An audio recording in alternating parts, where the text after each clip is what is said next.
Hello students, कैसे हैं आप सब लोग। Welcome to our psychology optional subject class. देखिए, बहुत सारे ऑप्शंस चलते हैं। लोग बहुत ज़्यादा कंफ्यूज रहते हैं कि साइकोलॉजी, हिंदी में जिसे मनोविज्ञान बोलते हैं, ये विषय लिया जाए का ना लिया जाए। इसके लिए आज मैं आपसे सारे डिस्कशन करूंगा। अगर आपने आईएएस के सपने 2021-22 या 22-23 के लिए देखे हैं तो ये ऑप्शनल सब्जेक्ट की क्लास आपके लिए बहुत यूज़फुल होने वाली है। इसको हम स्टार्ट करेंगे, सारी बेसिक चीज़ें जानेंगे कि सिविल सर्विसेज के इस ऑप्शनल सब्जेक्ट में हमें क्या करना चाहिए।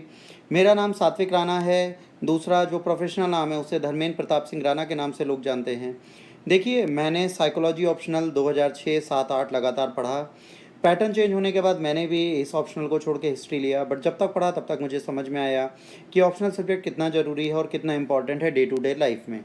बहुत इंपॉर्टेंट सब्जेक्ट है, बहुत अच्छे मार्क्स दे सकता है अगर आप इसे सिस्टमेटिक मैनर पे लें। 5 साल मैंने इस ऑप्शनल सब्जेक्ट को पर्सनली दी अपनी प्रिपरेशन में, और 12 साल दे चुका हूँ इसको पढ़ाने के लिए।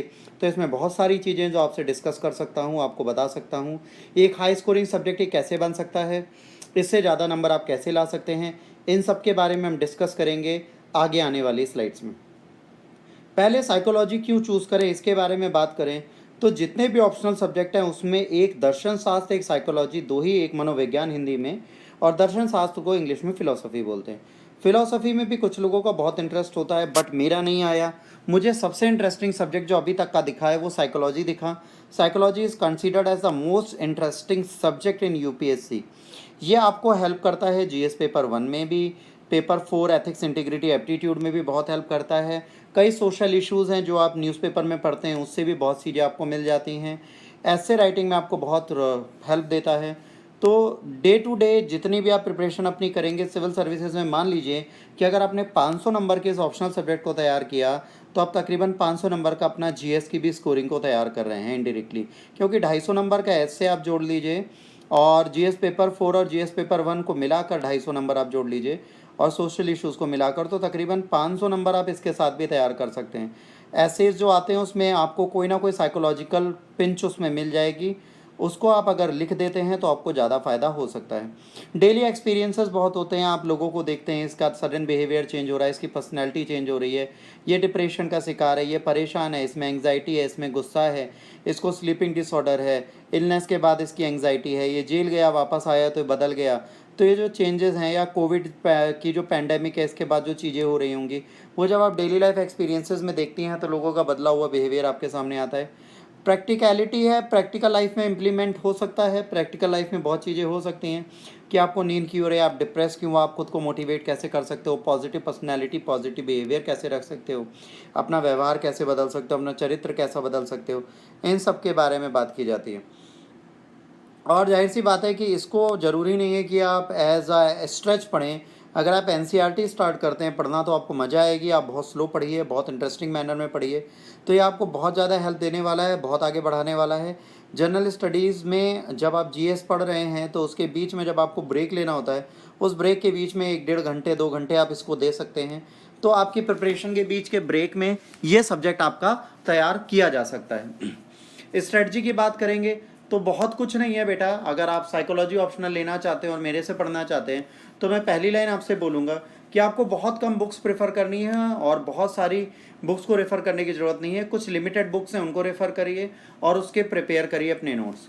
आपको ऑप्शनल एक टेस्ट सीरीज़ ज्वाइन करनी चाहिए। अगर वो नहीं कर पाते तो मेरे जैसा कोई साइकोलॉजी का टीचर ढूंढिए जिसने सालों साइकोलॉजी पढ़ाई और लिखी हो मेंस में, जो आपकी कॉपी को इवेल्युएट कर दे और आपको गलतियाँ आपकी बता दे। याद रखिए, ऑप्शनल अगर आपने स्टार्ट करना है और आप आईएएस का सपना देख रहे हैं तो आपको 1 साल पहले से इसकी तैयारी स्टार्ट कर देनी चाहिए। मतलब आपकी प्रारंभिक परीक्षा से पहले एटलीस्ट आपका जीएस का पूरा सिलेबस एक बार कवर होना चाहिए और आपके ऑप्शनल सब्जेक्ट की एक पूरी रीडिंग खत्म हो जानी चाहिए।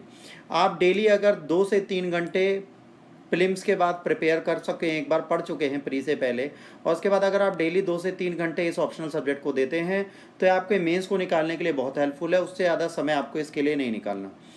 कुछ सोर्सेज रखिए, लिमिटेड बुक्स रखिए, लिमिटेड नोट्स रखिए, पर उन्हें कई बार पढ़िए और बहुत अच्छा करने की कोशिश करिए। So read few sources but do well. अपने आंसर को दूसरों से अलग बनाने के लिए डेली लाइफ एग्जाम्पल्स हैं।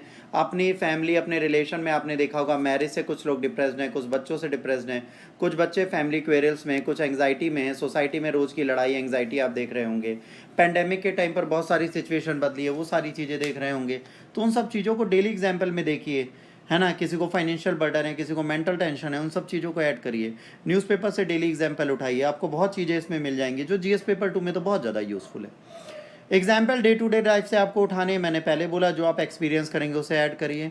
एक्सपेरिमेंटल स्टडीज़ के एग्जाम्पल देने हैं जो इंडिया से हों, कोशिश करिए कि इंडियन एडिटोरियल एंड न्यूज़पेपर में जो साइकोलॉजिकल रिसर्चेज आती हैं, साइकोलॉजिकल चीज़ें आती हैं, जैसे पॉस्को एक्ट है, छोटे बच्चों का जो रेप होता है उससे जो उनकी मेंटल कंडीशन हमारे यहाँ, और पॉस्को एक्ट क्या करता है, बाल कारागृह है जहाँ पर बच्चों को सुधार के लिए ले जाया जाता है, वहाँ क्या किया जा सकता है। कुछ एक्सपेरिमेंटल स्टडीज़ का एग्जाम्पल डाल सकते हैं। लर्निंग है, मेमोरी है, इन सारे टॉपिक्स को बहुत इंटरेस्टिंग माना जाता है, तो अगर आप ठीक से पढ़ेंगे तो आपको साइकोलॉजी अच्छी नहीं लगेगी।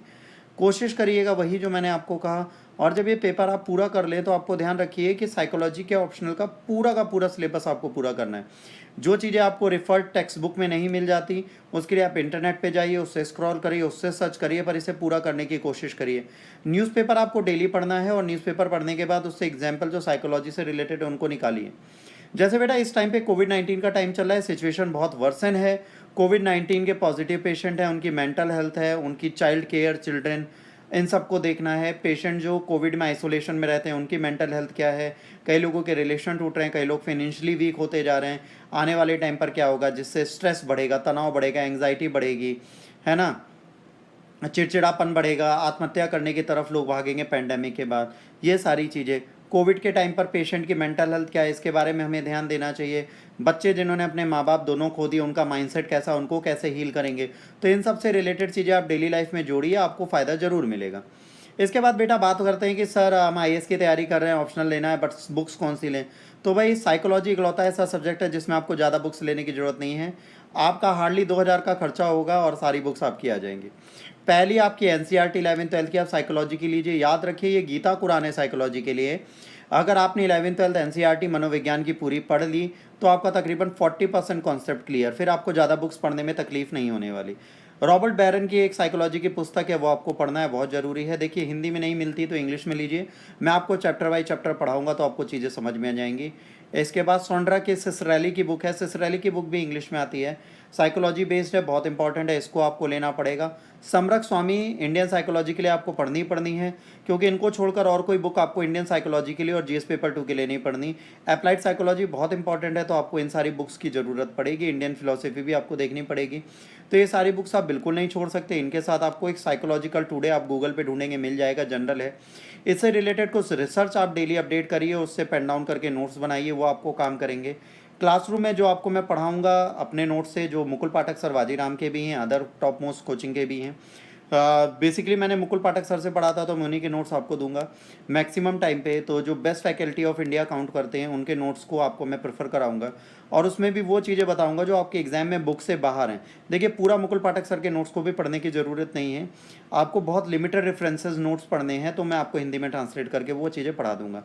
देखिए किसी भी पे एग्जाम की प्रिपरेशन के लिए माइंड चार्ट बहुत ज़रूरी है, तो माइंड मैप्स आप बनाइए, फ्लो चार्ट्स बनाइए, खुद के माइंड मैप, खुद के फ्लो चार्ट्स बनाने आपको सीखने पड़ेंगे, ताकि ऑप्शनल जब आप पढ़ लें तो आपको एग्जाम में प्रिपरेशन के बाद जो 2-2.5 घंटे डेली आपको मेंस राइटिंग में दिए जाएंगे प्री के बाद, उसमें आप इन माइंड चार्ट और फ्लो चार्ट्स के साथ करंट को अपडेट करके बेटर आंसर राइटिंग की प्रैक्टिस करने लगे, क्योंकि जब आप आंसर राइटिंग की प्रैक्टिस करेंगे तभी आप एग्जाम को बेहतर तरीके से निकाल पाएंगे। ऑप्शनल सब्जेक्ट जो है बेटा, इसके पैटर्न की बात करेंगे तो ऑप्शनल सब्जेक्ट 2 भागों में जुड़ा हुआ है। पहले में पेपर का ऑप्शनल पेपर 2 आता है, जो कंसिस्ट करता है, उसके बाद पेपर 2 होते हैं, इसमें पेपर 1 पेपर 2 आता है। पेपर 1 पूरा का पूरा कॉन्सेप्चुअल है, आप प्रिंसिपल थ्योरीज आइडियोलॉजी पढ़ेंगे। जीएस पेपर 2 पूरा अप्लाइड साइकोलॉजी है। देखिए पेपर 1 में मार्क्स पाना ईजी है अगर आप थोड़ा चेंजेस लाते हैं। पेपर 2 में बहुत ट्रिकी है, नंबर बहुत भी आते हैं, बहुत कम भी आते हैं अगर आपने अप्लाइड साइकोलॉजी को थोड़ा भी गड़बड़ किया। तो साइकोलॉजिकल जर्नल बहुत हेल्प करेगा, रीसेंट न्यूज़ आपकी बहुत हेल्प करेंगे, तो उन सबको ऐड करके आप इसको कर सकते हैं। क्वेश्चंस अलग अलग तरीके से, जैसे क्वेश्चन में पेपर 1 में भी क्वेश्चन 1 और 5 बहुत कंपलसरी होता है, उसमें आपको 150 5 10 मार्क्स के 5 क्वेश्चंस दिए जाते हैं। फिर 15 मार्कर का क्वेश्चन भी आता है, 20 मार्कर का भी, तो 150, 250 और 300 से 350 वर्ड लिखने होते हैं। दोनों पेपर में सेम है। पेपर में आपका क्वेश्चन 1 और क्वेश्चन 5 कंपलसरी है, बाकी आप कोई भी चूज़ करके लिख सकते हैं दोनों विंग से। तो मतलब ग्रुप ए होगा, पार्ट ए में भी क्वेश्चन 1 और पार्ट 2 में क्वेश्चन 5। इसको छोड़ के जो आपके क्वेश्चंस बच रहे हैं उनसे आप कोई भी चूज़ करके अपने क्वेश्चंस पूरे कर सकते हैं। तो आप कोई भी 8 में से 5 क्वेश्चन आंसर कर सकते हैं, ईजिली कर सकते हैं, टैकल कर सकते हैं।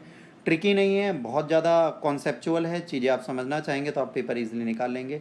तो इसको एक बार देखिए, समझिए, जानिए और देखिए आप इसमें क्या कर सकते हैं, क्या समझ सकते हैं।